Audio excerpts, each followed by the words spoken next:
네, 신약 성경 가운데 제일 어려운 것이 요한계시록입니다. 참 계시록은 어떤 분은 설교도 안 하고 어려운 부분이기도 해요. 근데 우리나라 일제의 억압 속에 있을 때, 이 땅에 소망이 없을 때에 우리 길선주 목사님은 이 요한계시록을 1만 번을 읽어서 암송을 다 했대요.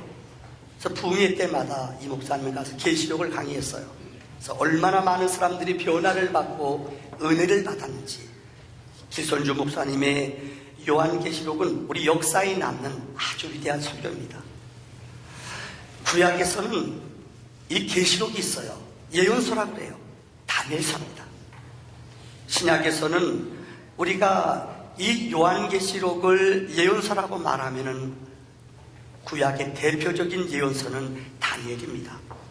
그래서 여기에 상징적인 의미나 문자나 역사적인 배경이 똑같은 것이 많아요. 그래서 다니엘을 이해하지 못하고는 요한계시록을 이해하기가 어렵습니다. 거기에 나오는 뭐 1회, 71회 이런 여러 가지 역사적인 얘기가 나와요.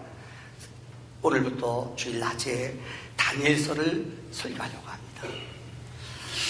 여러분, 다니엘서의 말씀 속에서 우리가 아는 것이에요. 어떤 분은 그래요. 자유주의 신학자들은 다니엘은 이건 그냥 우화적이고 신화적인 존재다, 사람이 아니다, 이렇게 말하는 사람도 있어요. 근데 그렇지 않습니다. 복음주의 신학교육, 우리 복음주의 신학을 공부하는 사람은 욥도, 어떤 사람은 그래요. 자유주의 신학자 욥은 그냥 상징적으로 쓴 것이다. 아니에요. 예수님도 마태복음 24장 15절에 너희가 선지자 다니엘이 말한 바 멸망에 가증한 것이 거룩한 곳에 선 것을 보거든 읽는 자는 깨달을진저. 예수님도 이 다니엘의 말씀을 인용하면서 다니엘의 말씀을 읽는 자들은, 깨닫는 자들은 하나님의 은혜 안에 거룩함을 맛본다고 말씀해 주셨습니다. 저는 여러분에게 다니엘서 서론의 이야기를 통해서 하나님의 은혜를 체험키를 원합니다. 첫째, 다니엘서가 주는 영적인 전체 메시지 두 가지가 있습니다. 첫째는 죄악을 행한 사람은 하나님이 꼭 대가를 지불한다고 말씀하세요. 성경은 말합니다. 죄를 범하는 사람들은 하나님이 꼭 보응하세요. 악인의 자녀는, 악인들은 하나님이 꼭 심판하세요. 그러나 의인의 자녀들은 하나님이 형통하게 하세요. 의인은 여러분, 어떤 일을 당해도 누가 위험하게 해도 의인은 흔들리지 않아요. 근데 악인은 아세요. 죄 범한 사람은 슬금슬금 무서워서 벌벌 떨어요. 혹 여러분들 MBC에서 얼마 전에 우리나라 양심도를 측정하는 프로가 나갔어요. 혹시 보신 분 있을 거예요. 얼마나 우리나라 사람들이 양심이 무너졌는가, 이건 참 회개해야 돼요. 무임승차 하는 사람이 1년에 통계를 내보면 놀라지만 57만 명이래요. 여기 무임승차 한 사람 회개할지어다 몰래 표 안 사고 슬쩍슬쩍 들어간 사람이 많대요. 제가 몇 년 전에 독일에 군종감 대하러 갔다가 독일에 들렸어요. 독일의 가이드가 그래요. 목사님, 우리는 오래전 몇십 년 전부터 독일 사람들은 무임승차 표를 한 달치, 6개월치, 1년치 끊어요. 그냥 지하철 그냥 타요. 근데 양심적으로 표 안 끊고 타는 사람이 거의 없대요. 그럼 단속 안 하느냐? 단속한대요. 누가요? 그러니까 거기에 나이 먹은 할아버지 할머니들이 몇십 년 동안 그거 단속한 사람이 있대요. 뜨개질하면서 딱 보면, 자기들 보면 안 돼요. 딱 보면 표 안 내고 탄 사람들은 알잖아요. 표 안 내고 탄 사람은 누가 보면 죄진 사람은 떨어요. 근데 그 사람들은, 할아버지 할머니들은 몇십 년을 해서 딱 보면 들어올 때부터 표 한 사람, 표 안 산 사람 6개월치, 1년치 표를 끊어요. 독일 사람들은. 딱 들어갈 때 표 한 사람은 딱 거기서 화면에서 보면은 얼굴이 나타난대요. 쫓아가서 표 좀 보여주세요. 없어요. 그럼 그들은 한 300배를 때린대요. 우리나라는 지하철 몰래 타면은 10배를 댄대요. 57만 명, 말이 57만 명이지 참 부끄러운 얘기 아니에요. 오늘 다니엘서가 가리키는 영적인 첫 번째 메시지, 죄를 범한 사람은 성경에 맞습니다. 하나님이 보호하세요. 그러나 죄를 이기는 사람은 하나님이 의인의 자녀는 복되게 하신다는 거예요. 오늘 본문의 말씀을 보세요. 다니엘이 BC 600년경에 활약한 사람입니다. 그들의 조상들이 영적으로 너무 어두웠어요. 영적으로 어두운 사람, 죄인들은 앞을 보지 못해요. 혼을 받고 땅의 것만 보고 살아가요. 근데 지혜자는, 여러분, 믿음 있는 사람은 통찰력이 있어요. 포사이트가 있어요. 성령 받으면은 미래를 봐요. 요엘서 2장 28절에 성경에 말했잖아요. 하나님의 영이 임하면은 자녀들이 예언한다고 그랬잖아요. 꿈을 꾼다고 그랬잖아요. 이 앞에 것만 보는 게 아니에요. 은혜 받으면 믿음, 하나님을 경험하면은 포사이트, 미래를 볼 줄 아는 눈이 열려요. 그런데 이스라엘의 역사가 지금 어려워요. 세상적인 말로 애굽이라는 나라가 강대해요. 근데 이스라엘의 지도자들은 애굽의 줄을 잡은 거예요. 그런데 하나님의 선지자들은 영적인 통찰력이 있어요. 너희들은 바벨론을 의지하라. 하나님이 이 애굽의 나라를 심판할 것이다. 근데 어느 누구도 이스라엘의 지도자들은 영적인 분별력이 없어요. 그렇죠? 애굽만 자꾸 늘어져요. 얼마 지나서 애굽은 무참하게 바벨론한테 멸망을 당했어요. 바벨론 사람들이 분이 났어요. 화가 났어요. 자기네들을 거부했거든요. 그래서 그 지도자들을, 왕들을 포로로 끌고 가요. 그래서 18번째 왕 여호야김이 포로로 잡혀갔어요. 19번째 왕 여호야김도 죽임을 당했어요. 마지막 20번째 시드기야라는 왕은 두 눈을 빼임을 당하고 질질질 끌려갔어요. 이런 비극의 상황. 왜 그들이 그런 비극을, 그 나라가 그렇게 불행을 맛봤는가? 성경은 말해요. 그들이 죄를 범해서 그래요. 여러분 가운데 지금 죄를 범하며 슬금슬금 사는 사람이 있을 거예요. 부인도 속이고 남편도 속이고 못된 짓 하는 사람이 있을 거예요. 시퍼렇게 살아계신 하나님이 우리 인생을 지켜보세요. 범죄한 사람들은 하나님이 꼭 보응하신다는 것이 하나님의 약속이에요. 이게 다니엘서가 주는 첫 번째 교육입니다. 두 번째는 이 인류의 역사는 하나님이 주관하셔요. 여러분, 이 땅을 움직이는 사람, 늘 말씀드린 이 시계요, 시계를 만든 사람이 있어요. 만든 사람은 정확히 분초를 맞추고 망가지면 어디가 망가졌는지 알아요. 인생을 만든 분이 있어요. 하나님이세요. 이 인간을 만드신 하나님이 우리 인생을 주관하세요. 역사를 주관하세요. 우리 양심을 주관하세요. 슬금슬금 인간은 대충 사는 게 아닙니다. 오늘 본문의 2절에 보면은 주께서 역사를, 우리 인생을 하나님 주관하세요. 우리가 만나서 사는 것도 내가 만난 것 같지요? 성경은 말해요. 하나님이 만나게 하셨어요. 유행가 가사에는 우리 만남은 우연이 아니요. 노사연이 뭘 아는 것 같아요. 우리가 만나고 여러분 만나는 거, 이건 하나님의 섭리요, 하나님의 약속임을 믿으시기 바랍니다. 그러니까 함부로 살면 안 돼요. 이렇게 내가 만난 사람, 더군다나 부부로 만나게 하는 것, 이거는 기적 중에 기적이에요. 하나님이 나를 만나게 하셨다. 우리 부부끼리 온 사람만 얘기합시다. 부부 안 온 사람은 자식 보고 얘기하세요. 이 왼손에 만났나? 그러지 마시고요. 알아요, 자식들도요. 우리 만남은 축복입니다. 시작. 소리가 잘 다시요. 우리 만남은 왼수입니다. 아니에요. 우리 만남은 축복입니다. 시작. 아멘. 다니엘서의 주제는 하나님이 이 땅을 운행하시며 주관하신다는 것을 다니엘서에 보여주고 있어요. 앞으로 그것을 설명할 겁니다. 두 번째, 이런 위대한 다니엘에게 하나님의 시험이 옵니다. 성경의 원칙은 하나님은 꼭 은혜를 주시기 전에 사람들을 시험하세요. 이게 성경의 원칙이에요. 아브라함이 믿음의 조상이 되지 않습니까? 근데 100세 때 낳은 아들을 하나님이 드리라고 그래요. 그래서 그는 시험에 합격했어요. 100세 때 낳은 아들, 아기가 없었어요. 100세 때 아기 못 낳아요. 근데 하나님이 태문을 열어 아들을 줬어요. 근데 하나님이 이것을 내게 드리라고 그랬어요. 아브라함이 드렸더니 하나님이 그를 열국의 아비로 축복했다는 거예요. 믿음의 역사는요, 성경에 보면 믿음의 역사는 꼭 시험을 겪어요. 오늘 성경에 보면 1절에서 7절까지 말씀에 다니엘서의 다니엘은 3가지 시험을 통과했습니다. 그 중에 첫째가 뭐냐? 바로 2절의 말씀에 보면은 하나님이 성전의 기구들을 바벨론 사람들이 다 빼앗아갔어요. 여러분 기억하시죠? 이스라엘 백성들에게 성전이라는 것은 하나님이 임재하는 곳이에요. 하나님의 영광이 머무는 곳이에요. 이것을 무너뜨린다는 것은 이스라엘의 꿈을 잃어버리게 하는 거예요. 근데 바벨론 나라가 이스라엘을 공격해서 성전에 있는 기구들을 전부가 다 바벨론 땅으로 가져가서 술잔을 만들었대요. 얼마나 부끄러운 수치예요. 그들에게 이런 위험과 시험이 왔어요. 보세요. 여러분, 성경 머릿속에 성전을 기억해 봅시다. 성전은 가로가 25m, 세로가 50m예요.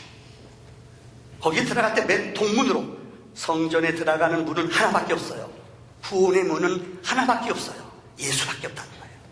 동문의 문을 열고 들어가면 맨 앞에 있는 게 뭐냐? 거기에 번제단이 있어요.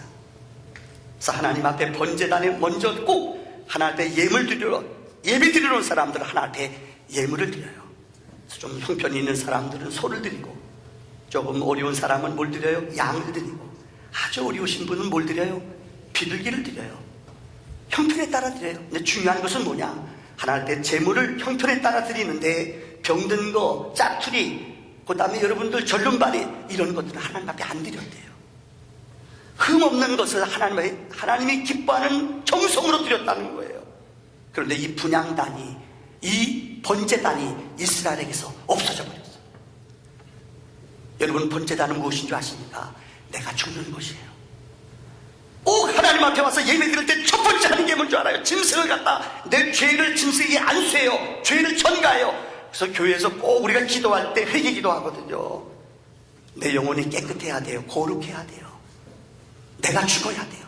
예배는 내가 죽는 거예요. 예배가 뭐예요? 성가대반 예배가 뭐예요? 세 사람은 안 죽었어요. 다시 다 같이, 예배는 뭐예요? 내가 하나님 앞에 번제로서 내가 태워서 죽어지는 거예요. 근데 이것이 사라졌어. 번제를 드리고 나면 두 번째 한 걸음 더 나가 앞에 있는 게 있어요. 이게 뭐냐? 물두멍이라는 것이 있어요. 물두멍은 무엇인가? 물두멍은 이스라엘 사람들이 하나님 앞에, 제사장들이 성전에 들어가기 전에 꼭 하나님 앞에 손을 닦아요. 물두멍에서 우리를 거룩하고 깨끗하게 만드는 거, 회개하는 거예요. 원래 물두멍은 이스라엘 여인들의 거울로 만들었대요. 그 당시 거울은, 이스라엘 사람들은 거울을 구리로 만들었어요. 그래서 구리는, 여러분, 구리를 반들 가르마면 거울같이 보이지만 힘이에요. 우리 같은 거울이 아니에요. 투명하지가 않아요. 그래서 고린도전서 13장에 너희가 지금은 거울을 보는 것 같으나 하나님 앞에 얼굴과 얼굴을 보는 것 같다. 거울은 내 영혼을 살펴보는 것이 거울이에요.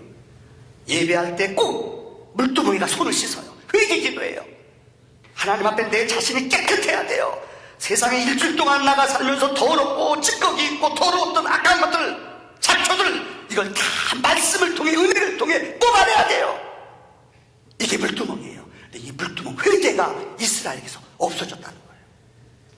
한 걸음 더 나가 성전에 들어가면은 성소 안에 세 가지가 있어요. 왼쪽에는 촛대가 있어요. 여기는 감람유를 부어요. 행식이에요. 여러분, 말씀 듣는 것으로 끝나면 안 돼요. 빛을 세상에 비춰야 돼요. 그래서 주님은 우리에게 너희는 세상의 빛이라고 그랬어요. 너희는 세상의 소금이라고 그랬어요. 혼자만 우리끼리만 좋고 우리끼리만 기뻐하면 안 돼요. 교회는 세상 속에 나가는 공동체예요. 나가서 빛되게 살고 나가서 소금으로 죽어줘야 돼요. 근데 이 촛대가 없어졌다는 거예요. 가운데는 분향단이 있어요. 분향단은 4개의 향을 하나님의 똑같은 중수에 따라 섞어서 만들라고 그랬어요. 나감향, 소약향, 풍자향, 유향, 거기다 소금을 쳐요. 성경은 계시록에 말하기를 분향단의 향은 성도의 기도라고 말했어요. 그런데 이 분향단의 단이, 기도의 단이 그들에게 없어져 버렸다. 한 걸음 더 나가 이쪽 오른쪽에는 떡상이 있어요. 이스라엘 사람들은 12지파인데 6개씩 12개 지파를 쌓아요. 12개의 떡상은 이스라엘의 말씀이에요. 성경의 요한복음 4장의 말씀은 떡이라고 그랬어요. 이 기구들을 다 가져갔다는 말은, 다시 말합니다, 희생이 없어졌어요. 회개가 없어졌어요. 거룩한 삶이, 기도가, 말씀이 그들에게서 다 빼앗기 당했다는 거예요. 한마디로 영적으로 이스라엘 백성들은 비극, 아픔, 상처 속에 남게 되었다는 거예요. 영적인 예배가 그들에게서 예배가 사라졌다는 거예요. 이게 이스라엘의 온 시험이에요. 두 번째 시험이 있습니다. 오늘 본문 7절에 보면은 이름을 바꿨다는 거예요. 제가 말씀드렸죠. 이름은 그 사람의 성품이기도 하고 인격이기도 해요. 이름 잘 줘줘야 돼요. 저는 어느 분들이 와서 그래요. 저는 한자 세대가 아니기 때문에 제일 곤란한 게 이름 줘달라고 오는 분들이에요. 힘들어. 우리 친척 가운데 어떤 분이요. 이름 줘달래. 내가 고민했어요. 진짜 기도해도 안 떠오르더라. 아마 나이 드신 어르신네들은 한자로 풀어 잘 풀어 돌림자 있잖아요. 학교 다닐 때 고등학교 때 우리 반에 이름 참 좋은 남자가 있어요. 이름이 신중이에요. 신중해요. 근데 성은 임씨예요. 되게 안 걸렸어요. 임신중. 대래 누나는 임순이, 순이고요. 임신중. 그거 참. 제가 군목 시절에 우리 특전사는 좀 센 부대잖아요. 우리 부대에 장군님이 이름이 권대포예요. 참 너무한 것 같아요. 그래서 어느 부하가 축구하다 이 팀이 졌어요. 장군님 편이 졌어요. 참모장 편이 이겼어요. 근데 부하가 술 갖다 주면서 장군님 대포 한 잔 드십시오. 이분이 열받아가지고 술 10잔 먹었어요. 그 사람. 왜 대포라고 정하죠. 그 밑에 부하 중령 가운데 한 사람이 박주력이라고 있어요. 주력이에요. 또 하나 선임하사는 김소주예요. 참 술 너무너무 잘 먹어요. 이름 잘 줘야 돼요. 이름에 대한 재미있는 유머가 있어요. 옛날에는 그냥 엄마들이 애기 막 나면 막 이름 짓잖아요. 죄송해요. 막단 뭐 끝단 막 그런 거 있잖아요. 웃지 마세요 여러분들. 기분 나빠요 들으시면. 그런데요 어느 어머니가 아들을 셋을 낳았대요. 나 아이는 이름 붙이기 시골이니까는 큰아들은 종칠이라고 줬대요. 종칠이. 둘째 아들은 이름을 막칠이라고 썼대요. 둘째 아들은 또칠이라고 줬어요. 셋째 아들은 막칠이라고 줬어요. 내 새끼니까 마음대로 줬잖아요. 근데 나는 이 아이들이 커서 학교를 갔는데 옛날에 도시락 싸다 애가 도시락을 형이 안 갖고 갔어요. 그래서 엄마가 찾아가는 옛날에는 학교에서 수위들이 종쳤거든요. 찾아간 거예요. 그래서 가는데 수위가 주무셔요. 아저씨 애들이 못 도망가게 문 막아놓은 거예요. 아저씨 자느라고 정신이 없어요. 땡 수업 시간이 끝난 시간 때 알잖아요. 그래서 어머니가 교실에다 대고 야 종치라 그랬더니 이 주무시던 수희 아저씨가 일어나가지고 깜짝 놀라가지고 종을 막 쳤대는 거야. 열받아가지고 엄마가요 그래도 종치리가 안 나오니까 막치리 불렀대요. 맞췄대요. 또치리 그러다 또치리 불렀대요. 지금까지 종치고 있대요. 이름 잘 줘야 돼요. 성경에 보면은 히브리 사람들은 성경적인 이름을 지었어요. 그래서 다니엘이라는 말은 하나님의 심판자라는 뜻이에요. 원래 엘은 히브리 말로 하나님이라는 뜻이에요. 하나님의 심판자라는 뜻이에요. 근데 히브리 사람들을 종으로 잡아서 이름을 바꿨어요. 벨드사살. 이게 뭐냐? 벨이라는 말은 이방신 가운데 최고의 바벨론의 신이에요. 그대의 보호자는 벨이다. 이렇게 다니엘의 좋은 이름을 그 바벨론 이방신의 이름으로 바꿔버리고 말았어요. 이뿐만이 아닙니다. 하나냐라는 사람은 하나님의 사랑을 받는 자라는 뜻이에요. 그런데 이름을 사드락으로 바꿨어요. 사드락은 태양신, 그들이 바벨론 사람들이 많이 섬기는 신이 태양신이에요. 근데 태양신에게 배운다 이렇게 이름을 바꿨어요. 그 다음에 미가엘이라는 애를 하나님이라고 그랬잖아요. 하나님은 은혜로우시다 라는 이름을 메삭으로 바꿨어요. 메삭은 욕망, 쾌락, 네 마음대로 즐긴다는 거예요. 이런 이름으로 바꿨어요. 세 번째 아사랴라는 말은 하나님은 나의 도움이시다 라는 뜻이에요. 근데 아벤누고로 바꿨어요. 즉 달, 하늘에 있는 달의 아들이라고 이름을 바꿨어요. 그 좋은 이름, 여러분들 다니엘이라는 이름, 하사엘, 미사엘, 아사야, 이런 아사랴, 이런 좋은 하나님이 지어준 이름이 있는데 이 사람들은 이름을 바꾸는 거예요. 우리 옛날에 일본 시대 때 일제어감 속에 있을 때 여러분 아실 거예요. 창씨개명하고 저희 어머니도 내자예요. 김미지자. 어르신들은 무슨 말인지 알 거예요. 이 히브리 사람들을 포로로 잡아와서 그들의 이름, 성까지 완전히 갈아서 그들을 바벨론 사람으로 바꾸는 거예요. 3년 동안 그렇게 했다는 거예요. 근데 성경에 보면은 놀라운 일은, 다니엘은 많은 사람들이, 그 왕궁의 많은 사람들이 그의 이름을 벨드사살 불러요. 근데 성경에 보면은 이 성경 다니엘서 8장 1절에 또 8장 15절에 9장 2절에 계속 다니엘은 하나님의 말씀을 받고 고백하기를, 나 다니엘은 이렇게 고백해요. 벨드사살하는 말을 그들이 불러도 그는 그 말에 경청하지 않아요. 그대로 살지 않아요. 8장 1절에 나 다니엘에게 처음으로 나타나는 환상 후, 8장 15절에 나 다니엘이 이 이상을 보고 다니엘은 나 다니엘이라고 고백했어요. 9장 2절의 말씀에 보면은 곧 통치 원년에 나 다니엘은 책을 통하여 하나님의 계시를 받았다. 세상 사람들 이름을 바꿔서 너는 바벨론의 종이야, 너는 세상의 종이야. 그러나 다니엘은 하나님의 이름, 하나님의 명칭, 하나님의 약속을 붙잡고 흔들리지 않았다는 거예요. 세 번째는 우상의 음식으로 그를 시험했어요. 오늘 7절의 말씀에 보면은, 여러분, 그들은 오늘 5절의 말씀에 보면은 그들은 왕이 지정한 음식을, 왕의 진미를 그들에게 먹였다는 거예요. 원어에 보면은 그 당시 바벨론 사람들은 우상을 많이 섬겼어요. 또 우상한테 드려지는 재물이 많아요. 이것들을 그 왕궁의 아이들한테 먹인다는 거예요. 우상 신의 음식을 먹였다는 거예요. 그런데 다니엘은 환관장한테 얘기하잖아요. 난 이것을 거부합니다. 우상의 재물을 먹지 않으며 이 시험에서 그는 이겨냈다는 거예요. 마지막 결론의 말씀을, 오늘은 서론이에요. 다니엘서. 인생을 살다 보면은 바벨론의 심판이 우리에게 와요. 여러분, 하나님의 백성들에게 왜 바벨론이란 강한 나라 일어나서 이스라엘을 침공하고 이스라엘을 잡아가고 너무나 큰 고통, 왕족들을 고통과 아픔 속에 머물게 합니까? 오늘 마지막 결론이에요. 인생을 살다 보면 우리에게는 바벨론의 시험이 옵니다. 어떤 가정은 죄송합니다, 너무너무 행복하고 아름다운데 부모님이 건강이 좋지 않아 세상 떠난 분이 있어. 우리 지난 금요일날 우리 이 자리에 앉으신 우리 이범 장로님, 금요일일 거예요. 이분이 이 근육, 신경, 뭐죠? 심근경색. 그래요. 심근경색이 오신 거예요. 쓰러지셨어요. 조금만 늦으면 큰일 날 뻔했어요. 근데 병원에 갔더니요, 심근경색 이 정도면은 알아요. 근데 이분은 당뇨하고 좀 연로하셔서 자율신경잘 의식을 못 하실 거예요. 쓰러져 병원에 간대요. 수술하기가 어렵대요. 연로하시니까요. 이 두 가지 동맥, 이 피 흐르는 게 다 막혔다는 거예요. 이 수술하다 돌아갈 수 있다는 거예요. 그래서 전화가 왔어요.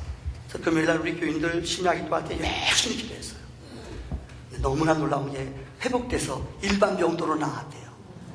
할렐루야.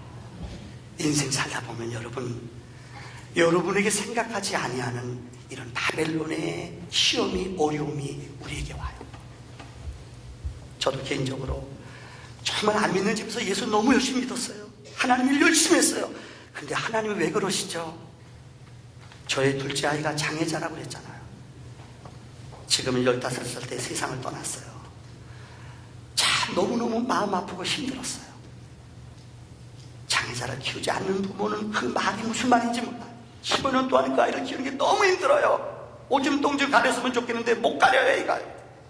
오줌똥만 가렸으면 좋겠어요. 초등학교 5학년 될 때에 오줌똥을 가렸어요. 얼마나 기뻐했는지 몰라요. 여러분 인생 살다 보면은 왜 사업이 꼬여요? 생각지 않는 질병이 내게 찾아와요. 이게 인생의 다니엘이, 인생의 여러분에게 바벨론이라는 것이 우리에게 찾아온다는 거예요. 바벨론은 어느 누구에게나 찾아옵니다. 어느 사람은 재물이 될 수 있어요. 어느 가정은 자녀예요. 여러분이 죄 짓지 않고 못된 짓 하지 않았대요. 근데 너무너무 자녀들이 여러분을 찔러요. 이것을 우리 힘으로, 다니엘서의 결론이에요. 이것을 우리의 의지와 우리의 힘으로 감당 안 돼요. 안 돼요, 여러분들. 오늘 설교의 결론을 한 시를 여러분에게 읽어드림으로 설교를 마치려고 합니다. 안도현 씨가 쓴 너와 나라는 시예요. 밤하늘에 별이 있다면 방바닥에는 벌레가 있다. 끝! 이게 시예요. 더 있는 줄 알았죠? 한번 내가 너와 나, 그러면 여러분 시 한번 읽어보세요. 다 같이. 너와 나. 아니요, 그냥 여러분 시를 읽어 다시요. 너와 나. 이게 시예요. 안도환 씨는 특별히 이렇게 짧은 시를 많이 써요. 이게 무슨 내용입니까? 이거 음미해 보니까 은혜가 돼요. 여러분 저녁에 나가면 밤하늘이지 않습니까? 밤하늘에 별이 없다고 생각해 보세요. 상상해 보세요. 아마 비 오기 전에 날씨가 안 좋을 때는 밤하늘에 별이 없을 거예요. 그런 날 별로 없을 거예요. 밤하늘에 별이 없다고 생각해 봐요. 황량해요. 아주 어두워요. 볼품이 없어요. 군대에서 대령들이 제일 좋아하는 노래가 있어요. 대령 부인들이 제일 매일매일 부르는 노래가 있어요. 뭐예요? 저 별은 나의 별, 저 별은 남편 별, 이거 부른대요. 그건 장군대인데요. 얼마나 기다리고 진급 떨어지면 제가 그런 분 봤어요. 우리 집사님인데 남편이 안 됐어요. 그 다음날 장군 복장 입고 본인이 장군 되려고 누구한테 선물 받는데 복장 꽂고 나가서 돌아버린 거예요. 얼마나 장군 되길 원했는지. 너무 안타까워요. 여러분, 밤하늘에 별이 없다고 생각해봐요. 너무 황량하고 너무너무 쓸쓸하고 아름답지 않아요. 또 하나, 방바닥에 걸레가 없다고 생각해봐요. 걸레 아무것도 아닌 것 같죠? 네, 그렇지 않아요. 저에게는 금요일, 토요일마다 우리 구역에서 돌아가면서 제 방에 청소를 해줘요. 그죠? 근데 보면은 어느 구역은, 죄송해요, 너무 청소를 잘해요. 내가 어느 구역이랑 거의 다 잘해요. 근데 어느 구역은요, 내가 들어가면 또 다시 해야 돼요. 왜냐면 대충 해요, 보니까는요. 다 알아요. 찔릴지어다. 근데 더 나쁜 구역이 있어요. 내가 잃으려고 그래요. 어느 구역은 내 방에 와서 우리 방에 있는 걸레가 있고 걸레를 가져와요, 집으로. 그 다음 구역 가서 걸레 어디 있냐고 그래요. 그래서 내가 수건 몇 번 잘라가지고 줬어요. 또 없어졌어요. 제발 청소하면 걸레 가져가지 마세요. 걸레 없으면 여러분 바닥 못 닦아요. 뭔 말인지 알아요? 걸레 가져가는 사람이 있어요. 걸레 아무것도 않고 그저 웃은 것 같지만 아세요? 걸레 없으면은 방 못 닦아요. 방바닥에 걸레가 있어야 돼요. 제 결론 얘기입니다. 여러분, 지금 우리나라가 참 어려워요.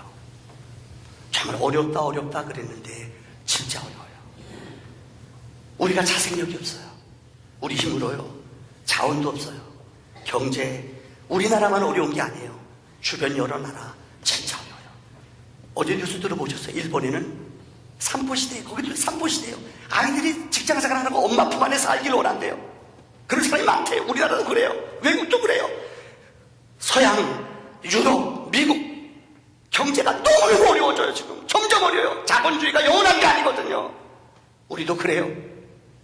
우리가 그렇게 믿었던 것, 전자제품, 무슨 제품 농담이 아니에요. 건설제품, 조선, 죄송합니다. 이런 기술이 다 노출됐어요. 덤핑으로 중국이 들어오는데 견뎌낼 수가 없어요. 우리 시대의 젊은이들이 점점, 여러분 아세요? 쾌락에 빠져요. 하루 종일 앉아서 게임 이거 하더라고요. 모이질 않아요. 우리 손사님 지난주 설교한 저는 공감을 했어요. 애들 수련회 가는 애들이 너무 싫어하는 거예요. 왜요? 공도들 생활을 안 해봤거든요. 우리가 어릴 때 알죠? 사치기 369 이거 알죠? 이거 너무 익숙해졌어요. 요즘 애들은 그거 안 해요. 안 하려고 그러는데요. 기도하자. 애들 눈 뜨고 제발 기도 빼세요. 수련회 가서 기도 빼면 뭐예요? 놀자는 거, 이것만 하자는 거예요. 애들이 영적인데 익숙하지 않아요. 점점 영성이 없어져 가요. 어두운 밤이에요.